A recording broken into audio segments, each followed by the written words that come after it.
যদি আপনাকে আধুনিক বিশ্ব বুঝতে হয়, আধুনিক বিশ্বের অর্থনীতি, আধুনিক বিশ্বের পলিটিক্স, আধুনিক বিশ্বের জিও পলিটিক্স, আধুনিক বিশ্বের এই নিউক্লিয়ার ওয়েপন্স গুলো, ভূ রাজনৈতিক প্রেক্ষাপট, এখানকার সংস্কৃতি, এখানকার ফিতনা, এখানকার পড়াশোনা, বস্তুবাদিতা, শেষ জামানার সাইন গুলো, এগুলো যদি আপনাকে বুঝতে হয়, বিশ্বের আগামী কি হতে যাচ্ছে আগামীতে, এটা যদি বুঝতে হয়, বাহ্যিক চোখ দিয়ে আপনি দেখলে বুঝতে পারবেন না।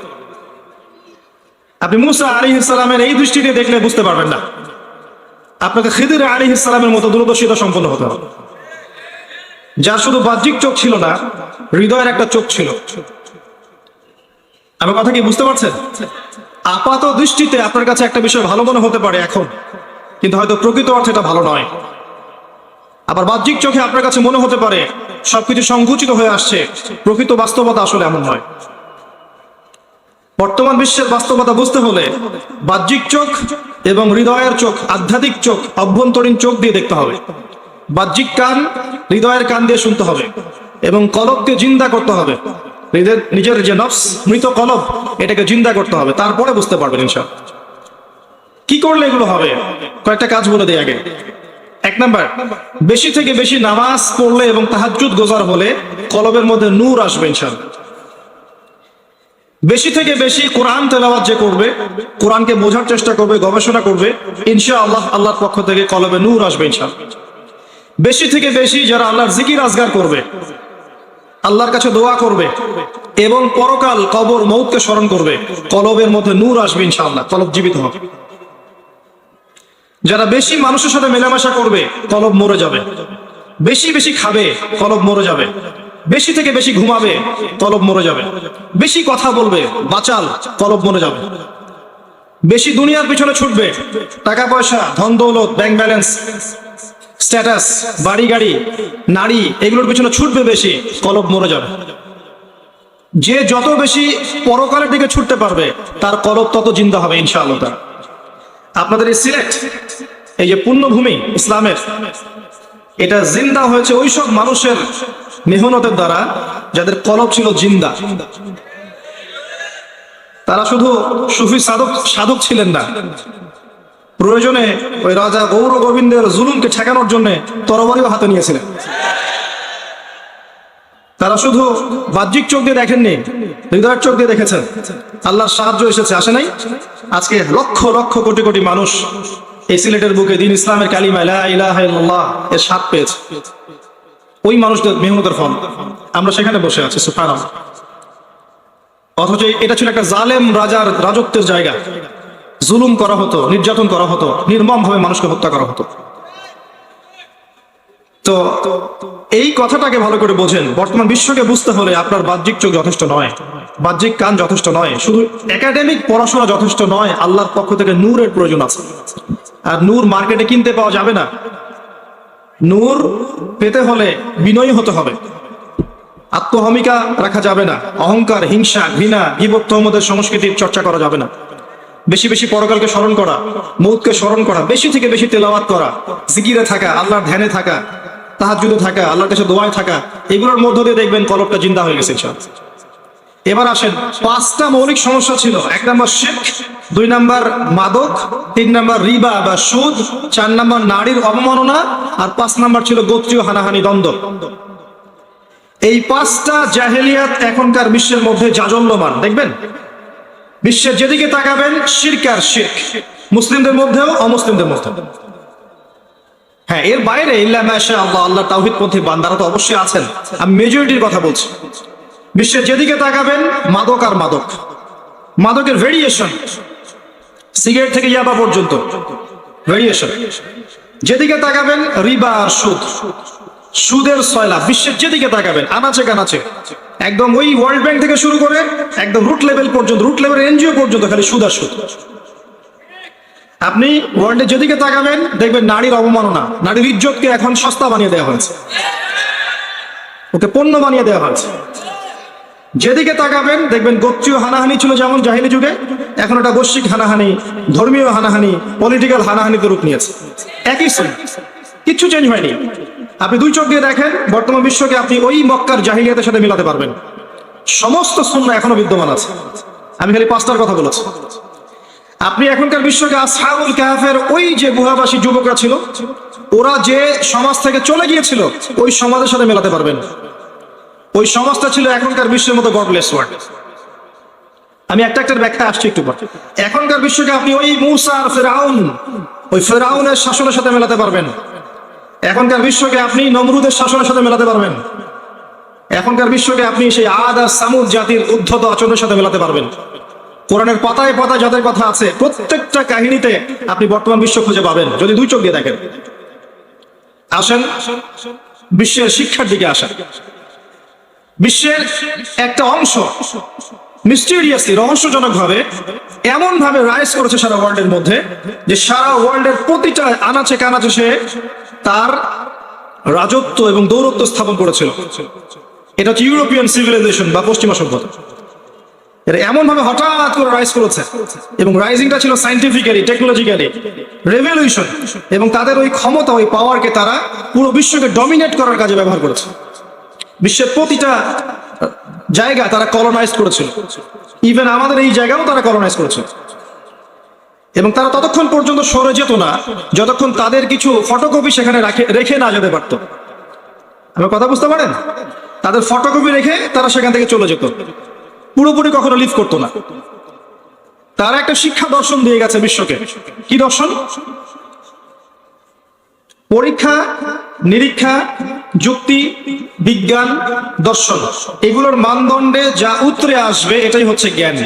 এটা ওদের দর্শন।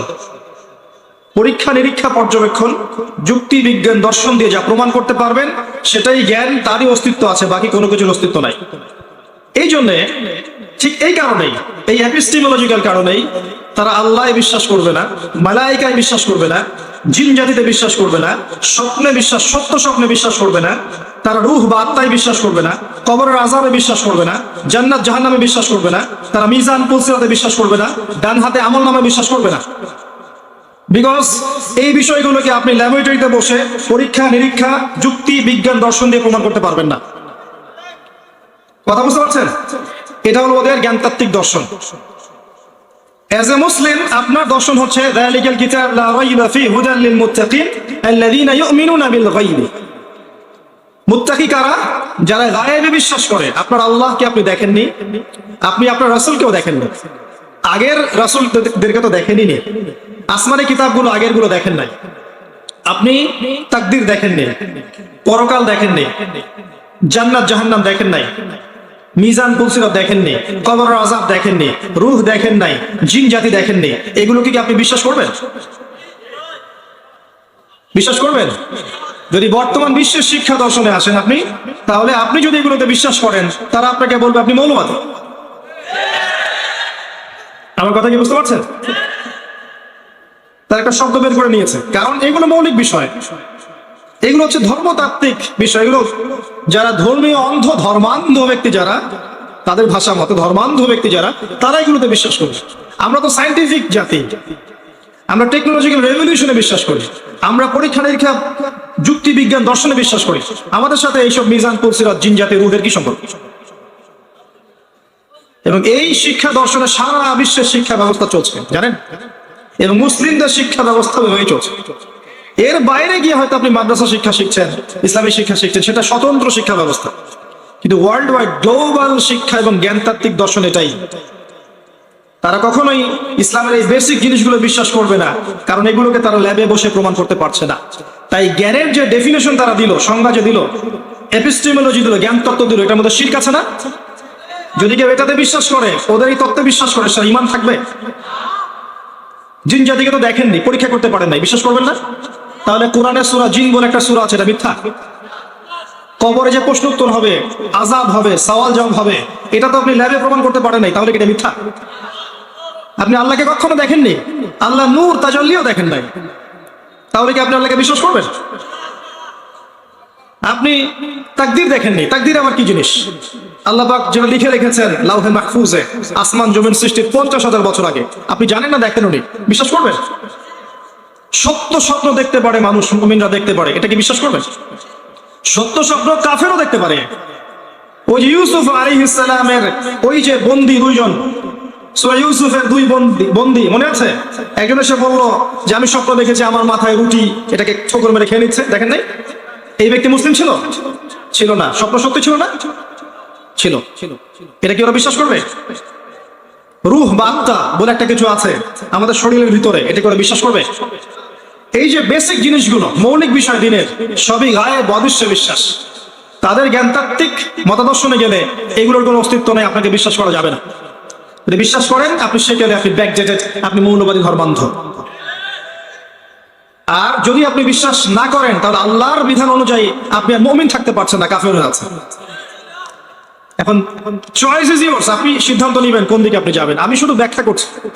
এটা হলো বর্তমান পুরো ওয়ার্ল্ডের জ্ঞান দর্শন বা এপিস্টিমোলজি, জ্ঞানতাত্ত্বিক দর্শন। কখনো ভেবেছেন এটা নিয়ে? এই হচ্ছে জ্ঞান দর্শন এখনকার। এবং এর উপর ডিপেন্ড করে এই বৈজ্ঞানিক আবিষ্কার, ল্যাবরেটরি, আপনার ফিজিক্স, কেমিস্ট্রি, বায়োলজি, কত সাবজেক্ট লঞ্চ করা হয়েছে এবং এগুলো আপনাকে চাক্ষুষ জ্ঞানে বিশ্বাস করাচ্ছে। এর বাইরে কিছু থাকলে অ্যাজ এ মুসলিম আপনি হয়তো বিশ্বাস করছেন না, আল্লাহ যেহেতু বলেছেন সত্যি, কিন্তু মন থেকে কেন সাউন্ড আসছে না, মনে হচ্ছে হয়তো ওদের কথাই সত্য। নাউযুবিল্লাহ। তো এখানে সলিউশন দিয়ে যায় আগে। সলিউশনটা হচ্ছে আল্লাহ পাক বলেছেন আল কোরআনুল কারীমের মধ্যে, ওয়াআল্লামা আদম আসমা কুল্লাহা, আমি আদম আলাইহিস সালামকে সমস্ত নাম শিক্ষা দিয়েছি আমার পক্ষ থেকে। আল্লামাল ইনসান মা লাম ইয়ালাম, মানুষকে সেই জ্ঞান শিক্ষা দিয়েছি যা মানুষ জানতো না। প্রত্যেকটা জ্ঞানের মূল উৎস হচ্ছেন আল্লাহ পাক স্বয়ং নিজে। আল্লাহ নিজে এই জ্ঞানটা আদম আলাইহিস সালামকে শিক্ষা দিয়েছেন, তারপর সেখান থেকে আদম সন্তানদের মধ্যে ছড়িয়ে পড়েছে। যে বিষয়গুলো আপনি ব্যাখ্যা করতে পারছেন না বিজ্ঞান দিয়ে, যুক্তি দিয়ে, দর্শন দিয়ে, তার মানে এই নয় যে এগুলোর অস্তিত্ব নেই, বরং ওই লেভেল পর্যন্ত আপনার জ্ঞান এখনো পৌঁছাতে পারেনি, এটাই সত্য কথা।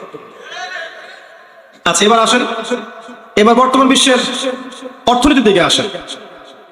পুরো বিশ্বের ইকোনমিক সিস্টেম চলছে এখন রিবা কেন্দ্রিক, সুদ কেন্দ্রিক। যেখানে যাবেন রিবা।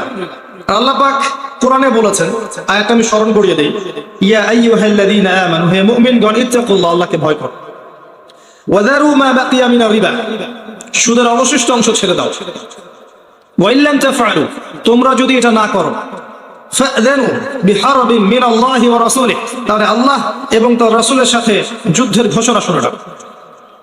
এটা রিবা সম্পর্কে আপনার আল্লাহর বক্তব্য, আমি অনুবাদ করে দিলাম। রিবা সম্পর্কে আপনার নবী মুহাম্মদ সাল্লাল্লাহু আলাইহি ওয়াসাল্লাম বলেছেন, কেউ যদি 1 দিরহাম সুদ খায় সে যেন 36টা মেয়েকে ধর্ষণ করবে। রিবা সম্পর্কে আপনার নবী মুহাম্মদ সাল্লাল্লাহু আলাইহি ওয়াসাল্লাম বলেছেন যে রিবার 70টা বা 73টা পাপের শাখা আছে, সর্বনিম্ন শাখা হচ্ছে নিজের মায়ের সাথে জিনা করা। রিবাখোরদের শাস্তি সম্পর্কে নবী সাল্লাল্লাহু আলাইহি ওয়াসাল্লাম মেরাজের রাতে দেখে এসেছেন, তাদেরকে রক্তের নদীতে ফেলে মাথা ফাটিয়ে দেওয়া হচ্ছে। এই পুরো ওয়ার্ল্ডের economic system except Islamic economy রিবা বেস চলছে। মেজরিটি রিবা খাচ্ছে, সুদ খাচ্ছে। আর 4 শ্রেণীর মানুষকেই নবী সাল্লাল্লাহু আলাইহি ওয়াসাল্লাম সমানভাবে লানত করেছেন, যে নেয়, যে সুদ খায়, যে সুদ দেয়, যে সাক্ষী থাকে এবং যে লিখে রাখে। কি জিনিস এটা? আপনাকে আমি 100 টাকা দিলাম, সময় বেঁধে দিলাম, এবং আমি যখন ফেরত নিব আপনার কাছে আপনাকে 110 টাকা দিতে হবে। এটা হলো 10 টাকা হচ্ছে রিবা। কিন্তু আমি যদি আপনাকে 100 টাকা দেই, দিয়ে বলি 100 টাকা দিয়ে আপনি বিজনেস করেন, লাভ হলে আপনি লাভ আমাকে দিবেন, লস হলে আমি লসের ভাগিদার নিব, এর নাম ব্যবসা, এটা হালাল। ওয়াহাল্লাল্লাহু বাইআ ওয়া হারামা রিবা, হাল্লাল্লাহু বাইআ, আল্লাহ পাক এই ব্যবসাটাকে হালাল করেছেন, ওয়া হারামা রিবা, রিবাকে আল্লাহ পাক হারাম করেছেন। কেন? তারা তো বলছে ইন্নামাল বাইউ মিসলুর রিবা, ওরা বলছে ব্যবসা রিবা একই জিনিস। পার্থক্য কোথায়? একটা মেজর পার্থক্য আপনাকে দেখালাম, একটা পার্থক্য দেখাচ্ছে। বিজনেস, যাকাত, ইসলামিক ইকোনমিক্স এর মধ্যে একটা রাষ্ট্র, একটা সমাজ, একটা মার্কেট বা ওয়ার্ল্ডের টাকা বা মানি, সম্পদ যেটা, এটা ঘুরতে থাকে, এভাবে হাতে হাতে ঘুরতে থাকে। কেউ আজকে ধনী আছে, কালকে সে গরিব হতে পারে, চান্স আছে। যেহেতু ব্যবসায় লাভ এবং লসের রিস্ক আছে, আছে না? এই জায়গাটা ভালো করে বোঝেন। লাভ এবং লসের যেহেতু রিস্ক আছে, এই কারণে আজকে যে ধনী আছে কাল সে গরিব হতে পারে, আর কাল যে গরিব আছে পরশু সে ধনী হতে পারে, চান্স আছে। এই মার্কেটটার উপরে রিজিকের কন্ট্রোলটা করবেন আল্লাহ রাব্বুল আলামিন স্বয়ং নিজে। আল্লাহ যাকে ইচ্ছা সম্পদ দিবেন, যার কাছ থেকে ইচ্ছা সম্পদ কমিয়ে নেবেন। আল্লাহ যার জন্য ইচ্ছা রিজিক সংকুচিত করেন, যার জন্য ইচ্ছা প্রসারিত করেন। বলেছেন না আল্লাহ কোরআনে, যখন ব্যবসা চলবে, ইসলামিক ইকোনমিক্স চলবে, মানি ঘুরতে থাকবে এভাবে। আল্লাহ হাত বদল করবেন সম্পদের, এবং এর উপরেও ধনীর জাকাতের অংশ থাকবে। ওই জাকাতের অংশ কালেক্ট করে গরিবের হাতে পৌঁছে দেওয়া হবে, সমাজের সাম্য বজায় থাকবে। কথা বুঝতে পারছেন? এটা ইসলামিক ইকোনমিক্স। আল্লাহ তকি উসমানী শাইখের বইগুলো পড়ে দেখেন। অন দ্য আদার হ্যান্ড, আপনি রিবাতে আসেন, এখানে মানি বা সম্পদ ঘুরবে না, মার্কেটে ঘুরবে না, যেহেতু আপনি লসের রিস্ক নিচ্ছেন না, আপনি শুধু লাভটুকু নিচ্ছেন। এতে করে যেটা হবে, সমাজের একটা অংশ দিন দিন ধনী হতে থাকবে, আর একটা অংশ ডে বাই ডে প্রপার্টি ডেস্টিটিউশনে যেটা থাকবে। এই কারণে তাকিয়ে দেখেন, বিশ্বের একটা অংশ দিন ধনী হয়েছে, আর বিশ্বের অন্য অংশগুলো দরিদ্র হয়েছে। দেখেছেন? ইন্দোনেশিয়া দরিদ্র হয়েছে, টার্কির কলার চেপে ধরা হচ্ছে, ভেনিজুয়েলাকে গরিব করা হয়েছে, জিম্বাবুয়ে, মাদাগাস্কারকে গরিব করা হয়েছে, আফ্রিকার সমস্ত এই মাইনিং করে সম্পদ তুলে নেওয়া হয়েছে। রিবা ব্যাংকিং সিস্টেম ওদের হাতে। পাকিস্তান চিল্লাচিল্লি করে, দেখবেন ওদের টাকার মান কমে গেছে, পড়ে গেছে। যদি দেখবেন ইরান লাফালাফি করে, টাকার মান পড়ে যাবে। সবকিছু ওদের হাতে কন্ট্রোল। রিবায় একটা অংশ দিন ধনী হবে, আর একটা অংশ ডে বাই ডে গরিব হতে থাকবে। এই কারণেই নবী সাল্লাল্লাহু আলাইহি ওয়াসাল্লাম দেখে এসেছেন, যেহেতু গরিবের রক্ত চুষে খাওয়া হয়েছে, এই কারণে আল্লাহ পাক পরকালে তাদেরকে রক্তের নদীতে ফেলে মাথা ফাটিয়ে দিবেন ইনশাআল্লাহ। আর প্রত্যেকটা সিস্টেমের একটা শেষ থাকে না? এই পুরো সিস্টেমটাও তার শেষের দিকে যাচ্ছে। বিশ্বাস না হলে অপেক্ষা করতে থাকেন, বেশি দিন না, অপেক্ষা করতে থাকেন, দেখবেন পুরো রিবা কেন্দ্রিক সিস্টেমটা ধাপাস করে পড়ে যাবে ইনশাআল্লাহ। এটা পড়ে যাবে। তো এই যে সিস্টেমটা, এটা আপনাকে অর্থ সম্পদ ঘুরতে দিবে না, এটা সার্কুলেট করতে দিবে না। ফলে এর উপরে আল্লাহ পাক কোনো কন্ট্রোল করবেন না, আল্লাহ ছেড়ে দিবেন নিজের হাতে। যাও, তুমি আল্লাহর সাথে গাদ্দারি করেছো, তুমি নবীর অবাধ্য হয়েছো, তুমি আল্লাহ এবং তার রাসূলের সাথে যুদ্ধ করেছো, তোমাকে তোমার নিয়তির উপর ছেড়ে দিলাম, যাও। এর ফলে দেখবেন আস্তে আস্তে ধ্বংস নেমে আসে। শোনেন, যখন একটা অংশ গরিব হয়ে যায়, তারাও কিন্তু চুপ করে বসে থাকে না। যখন জুলুম হতে থাকে, এক পর্যায়ে কিন্তু ওই মাজলুমরা বিদ্রোহী হয়ে ওঠে না? ঠিক এই কারণেই ওই যে চায়না এবং রাশিয়ায় সোভিয়েতের সময় রেভলিউশন হয়েছিল না, মনে আছে? যে সবাই একরকম খাবার খাবে, সবার টাকা পয়সার মান সমান হবে, যে কমিউনিজম, যে রেভলিউশনটা হয়েছিল, এটা কিন্তু এই জুলুমের ফলেই হয়েছিল, এমনি হয়নি। সবচেয়ে আশ্চর্যজনক বিষয় হচ্ছে, সেই মতাদর্শের উপর ভিত্তি করে এখন চায়না রাশিয়া ডেভেলপ করেছে।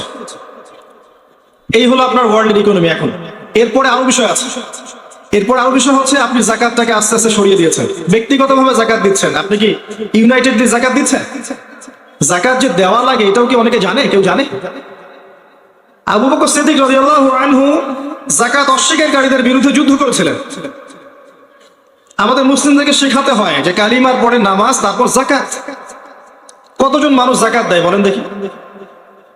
জাকাত এমনও ব্যক্তি আছে বাংলাদেশে, এই ওয়ার্ল্ডে, সারা বিশ্বে, যাদের জাকাত যদি কালেক্ট করা হয়, এক একজনের জাকাত দিয়ে এক একটা গ্রামের সমস্ত মানুষকে খাওয়ানো সম্ভব। কথা বুঝতে পারে না?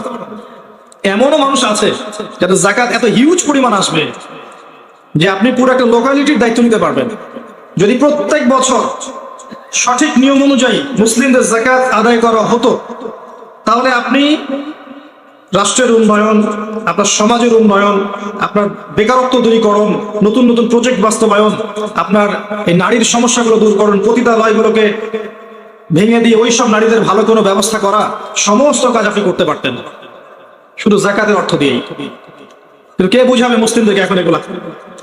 আর এগুলো নিয়ে কথা বলবেই বা কে? কারণ আমাদের তো এখন অনেক ইস্যু আছে কথা বলার। আমাদের ইখতিলাফপূর্ণ মাসআলাগুলো আছে না, এইগুলো নিয়ে কথা বলেই তো সময় পাওয়া যায় না। ইকোনমি, এডুকেশন, জিওপলিটিক্স, এগুলো আবার কি জিনিস? এগুলো নিয়ে পরে দেখা যাবে।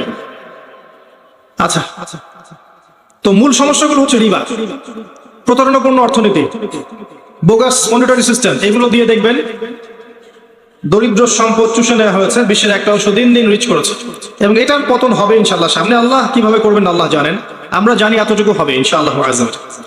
আপনি ওয়ার্ল্ডের দিকে তাকান, ওয়ার্ল্ডের সংস্কৃতির দিকে তাকান, এবার সারা ওয়ার্ল্ডের স্পেশালি যুবকদেরকে দেখেন, যুবতীদেরকে দেখেন। এই জায়গাটা একটু মনোযোগ দেন যুবক ভাইরা। সারা ওয়ার্ল্ডের যুবক যুবতীদের দিকে তাকান, তাদেরকে প্রথমত জীবনের উদ্দেশ্য থেকে সরিয়ে দেওয়া হয়েছে।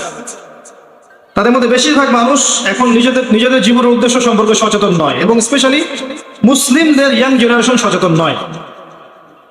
তাদেরকে দুনিয়াবি সাফল্যের পিছনে ছোটানো হচ্ছে, বস্তুবাদীদের পিছনে ছোটানো হচ্ছে, বোঝানো হচ্ছে যে আপনাকে একটা বড় বাড়ি করতে হবে, গাড়ি করতে হবে, টাকা পয়সা আর্ন করতে হবে, জমি জমা করতে হবে, ব্যাংক ব্যালেন্স করতে হবে, স্ট্যাটাস বাড়াতে হবে, এটাই আপনার জীবনে প্রতিষ্ঠিত হওয়ার মূল মানদণ্ড, তাই না? এটা বোঝানো হচ্ছে এবং সবাই এটা হজম করে ফেলেছে। কিন্তু এটা কিন্তু সবাই হজম করে ফেলেছে। আমরা জানি এটাই জীবনে কিছু করতে হবে, নিজের পায়ে দাঁড়াতে হবে, এই জিনিসগুলো চাই আমার। এটা পেতে গিয়ে যদি দিনকে আমাকে অ্যাভয়েড করতে হয়, কম নামাজ পড়তে হয়, দাড়ি নাও রাখতে হয়, টাকা নিচে কাপড় পড়তে হয়, কোনো সমস্যা নেই, সমস্যা কিছু নেই। এরকম সেন্টিমেন্ট তৈরি হয়ে গেছে আমাদের। আবার এট দ্য সেম টাইম এই যুব সমাজের একটা অংশকে দেখবেন আপনি অহেতুক কিছু পড়াশোনার পিছনে ব্যস্ত রাখা হয়েছে, সময়ের অপচয়ের পিছনে ব্যস্ত রাখা হয়েছে, মাদক দ্রব্যকে সহজলভ্য করে দেওয়া হয়েছে। এবং আপনি প্রচুর যুবককে দেখবেন যারা মাদকাসক্ত, এদেরকে দেখবেন আপনি পর্নোগ্রাফিতে আসক্ত রাখা হয়েছে। এবং তাদের এই আসক্তির ফলে তাদের অন্তরের যে ঈমান আর নূর, এই আত্মাটা কিন্তু মরে গেছে। একটা মেয়েকে তারা মেয়ে মনে করে না, একটা দেহের গোষ্ঠের টুকরা মনে করে, দ্যাটস অল। এবং এই পর্ন মেয়েদের মধ্যে ছড়িয়ে দেওয়া হয়েছে। মেয়েদেরকে বোঝানো হয়েছে যে তোমরা আর পুরুষের সমান, নারী পুরুষ সমান, কোনো পার্থক্য নেই, অতএব তুমি তার সাথে ফ্রি মিক্সিং এ চলতে পারবে। স্কুলে ফ্রি মিক্সিং, কলেজে ফ্রি মিক্সিং, বিশ্ববিদ্যালয়ে ফ্রি মিক্সিং, চাকরি ক্ষেত্রে ফ্রি মিক্সিং, মার্কেটে সব জায়গায় ফ্রি মিক্সিং। এবং বোঝানো হচ্ছে ফ্রি মিক্সিং এ চললেও একটা মেয়েটিকে খারাপ নজরে আপনি দেখতে পারবেন না, দেখলে আপনাকে আইনের আওতায় আনা হবে। এই হযবরল অবস্থার মধ্যে দেখা গেছে যে নারী পুরুষ একসাথে থাকতে থাকতে জেনা বেড়েছে, এর কোনো শেষ নাই, ধর্ষণ বেড়েছে, এর কোনো প্রতিবন্ধকতা নাই, এবং এর কোনো সবগুলোর একই মানদণ্ডে বিচারও হচ্ছে না। আপনি খেয়াল করে দেখবেন ব্যভিচার বেড়েছে, সংসারগুলো ভেঙেছে, ডিভোর্সের সংখ্যা ভেঙেছে, এবং নারী পুরুষের যে মূল্যবোধ, হৃদ্যতা, ভালোবাসাটা ভেঙে গেছে। এর ফলশ্রুতিতে হারাম অ্যাফেয়ার্স বেড়েছে, জেনা বেড়েছে, বিবাহ বিচ্ছেদ বেড়েছে, ডিভোর্স বেড়েছে, আপনার পরকীয়া বেড়েছে, ধর্ষণ বেড়েছে। এগুলোর আলটিমেট বিচার কিন্তু করা সহজ নয়, কারণ কাঠামো ভেঙে গেছে। এখন আপনাকে দেখাচ্ছে এই যে এডুকেশনাল শির্ক কি এখান থেকে উৎপত্তি হয়েছে, ওই দিক থেকে, ওই দিক থেকে। এই অর্থনৈতিক শির্ক এর মূল বেস কি এই দিক থেকে না ওই দিক থেকে? আপনার এই যে পর্নোগ্রাফি, মাদকের পুরো সায়না, আপনার এই যে free mixing, feminist revolution, economic sanction, যত বিষয়গুলো আছে এগুলো কোত্থেকে আসছে? পৃথিবীর একটা অংশ থেকে এসেছে, এবং এই অংশটাই সারা ওয়ার্ল্ডকে এখন রুল করতে চায়। এবার আসেন আপনি ওয়ার্ল্ডের দিকে, এই অংশটা সারা বিশ্বকে রুল করতে চায় প্রত্যেকটা সেক্টরে। এদের মধ্যে এখন দুটো গ্রুপ আছে। কয়টা গ্রুপ? একটা গ্রুপ উদ্ধত অহংকারী, এবং তাদের মূল উদ্দেশ্য they want to rule the world. তারা এই পুরো বিশ্বকে শাসন করতে চায়, তারা এই পুরো বিশ্বকে শাসন করতে চায়। এর অপোজিশনে দেখবেন অমুসলিমদের একটা গ্রুপ আছে যারা ওদের মতো উদ্ধত অহংকারী নয়। তাদের মধ্যে দেখবেন চায়না আছে, রাশিয়া আছে, উত্তর কোরিয়া আছে, ভেনেজুয়েলা আছে, এরা আছে, ইরান আছে। এরা আরেকটা কন্টিনেন্ট, এবং তারা সামরিক দিক থেকে, প্রযুক্তির দিক থেকে, অস্ত্রশস্ত্রের দিক থেকে এত উন্নতি করেছে যেটা রহস্যজনক, মিস্টেরিয়াস এবং অভাবনীয়। এত উন্নতি করেছে আপনার কল্পনার বাইরে। এবং এই সমস্ত বিষয়ের আড়ালে একটা রাষ্ট্র বিগত 100 বছরে আস্তে আস্তে আস্তে আস্তে আস্তে আস্তে এমন শক্তিশালী জায়গায় চলে গেছে যাকে ডমিনেট করা এখন চারটাখানি কথা নয়। বিগত 70-80 বছরে সে যা করেছে, আরবদের কলিজার উপর